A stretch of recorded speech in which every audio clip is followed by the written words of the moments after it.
గుంటూరు జిల్లాలో కురుస్తున్న భారీ వర్షాలతో వాగులు వంకలు పొంగిపొర్లుతున్నాయి. నీరుకొండలో కొండవీటి వాగు ఎఫెక్ట్ మనం చూస్తున్నాం. ఉధృతంగా కొండవీటి వాగు ప్రవహిస్తోంది. కోటేళ్ల వాగు అలాగే ఎర్రవాగు పాలవాగు కూడా ఉప్పొంగి ప్రవహిస్తున్నాయి. 40,000 ఎకరాల్లో పంట పొలాలన్నీ నీట మునిగిపోయాయి. రోడ్లపై భారీగా ప్రవహిస్తోంది వరద నీరు.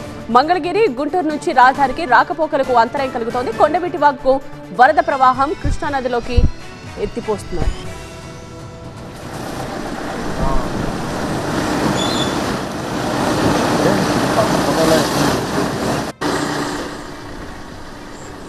భారీ వర్షాలు కురిసే అవకాశం ఉండడంతో నదీ పరివాహక ప్రాంత ప్రజలు అధికారులు అప్రమత్తమయ్యారు. గ్రామాల్లో అనౌన్స్మెంట్ చేయించారు.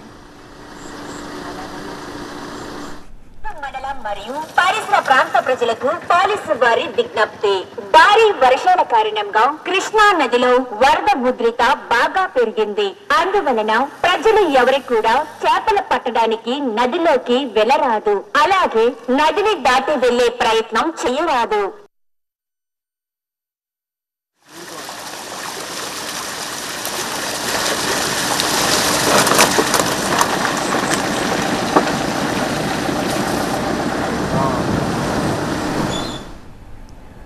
మా ప్రతినిధి శివకుమార్ లైవ్ లో జాయిన్ అవుతున్నారు. గుంటూరు జిల్లాలో సిచ్యువేషన్ ఏంటో తెలుసుకుందాం. శివకుమార్, ఏంటి పరిస్థితి? కొండవీటి వాగుకి వరద ప్రవాహం పోటెత్తుతూ ఉంది. దీంతో రాజధాని ప్రాంతంలో మొత్తం 1000 ఎకరాల్లో ఈ వరద నీరు వచ్చి చేరినటువంటి పరిస్థితి అయితే ఇక్కడ కనపడుతుంది. ప్రస్తుతం కొండవీటు మొత్తం నీరుకొండ ప్రాంతంలో ప్రస్తుతం నేనున్నాను. ప్రస్తుతం నేనున్నటువంటి ఏరియా కూడా మొత్తం జాతీయ రహదారి.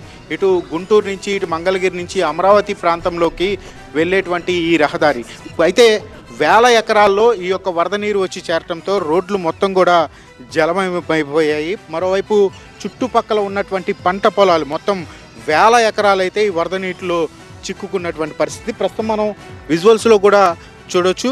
సచివాలయానికి వెళ్ళేటువంటి ఈ యొక్క రహదారి మొత్తం కూడా ఈ జల దిగ్బంధంలో చిక్కుకున్నటువంటి పరిస్థితి. ఈ చుట్టుపక్కల ఉన్నటువంటి ఆ పొలాలు కావచ్చు, ఇక్కడ వేసినటువంటి ఫ్లాట్లు మొత్తం కూడా మునిగిపోయినటువంటి పరిస్థితి కనపడుతుంది. ప్రస్తుతం మనం ఒక వెంచర్లో వాళ్ళు మొత్తం చుట్టూతా పోల్స్ను కూడా ఏర్పాటు చేశారు. ఆ పోల్స్ కూడా ఎంతవరకు మునిగిపోయినాయో కూడా ఇక్కడ కనపడుతూ ఉన్నటువంటి పరిస్థితి. ఇక్కడ కొంతమంది రైతులు కూడా ఉన్నారు, వారితో మాట్లాడించే ప్రయత్నం చేద్దాం.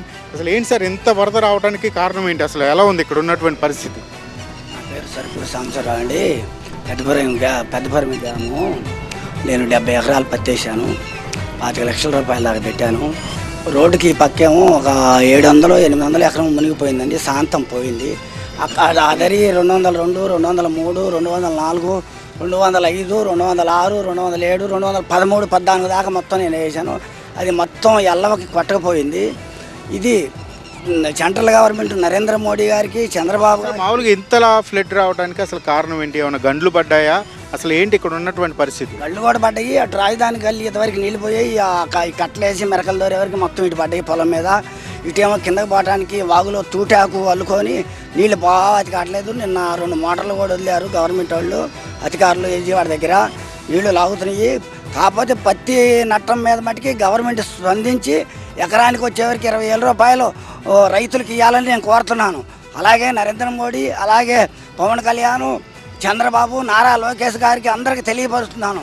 వీళ్ళందరికీ కనుక నట్టపరిహారం ఇవ్వకపోతే వీళ్ళు ఒక ముందు పుట్టి తీసుకొని సాగు మరణమే.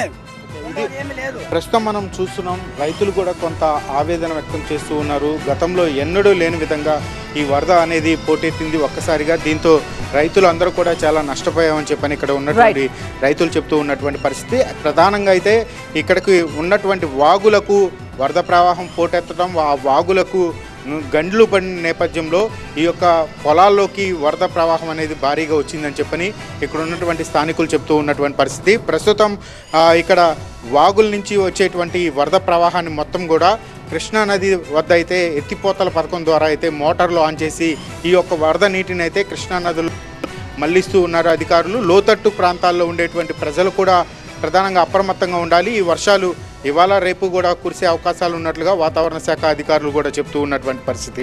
మరోవైపు బుడమెర్రు ప్రాంతంలో కూడా బుడమెర్రు పరివాహక ప్రాంతాల్లో ఎవరైతే ప్రజలు ఉంటారో వారు అప్రమత్తంగా ఉండాలంటూ కూడా అధికారులు చెప్తూ ఉన్నారు. ఇప్పటికే ప్రచారాన్ని కూడా చేస్తూ ఉన్నటువంటి పరిస్థితి. లోతట్టు ప్రాంతాల్లో ఎవరైతే ప్రజలు ఉంటారో అప్రమత్తంగా ఉండాలి. ముందస్తుగా ఏమన్నా వరదలు వచ్చే వాటిని అయితే ముందుగానే గుర్తించి అధికారులు పునరావాస కేంద్రాలను కూడా ఏర్పాటు చేసి ఇప్పటికే తరలిస్తున్నటువంటి పరిస్థితులు కూడా కనపడుతున్నాయి. ప్రస్తుతం ప్రకాశం బ్యారేజీకి కూడా వరద ప్రవాహం పోటెత్తుతున్న నేపథ్యంలో మొత్తం 70 గేట్లను ఎత్తి అధికారులు అయితే సముద్రంలోకి నీటిని విడుదల చేస్తున్నటువంటి పరిస్థితి కూడా కనపడుతుంది. Right, studio.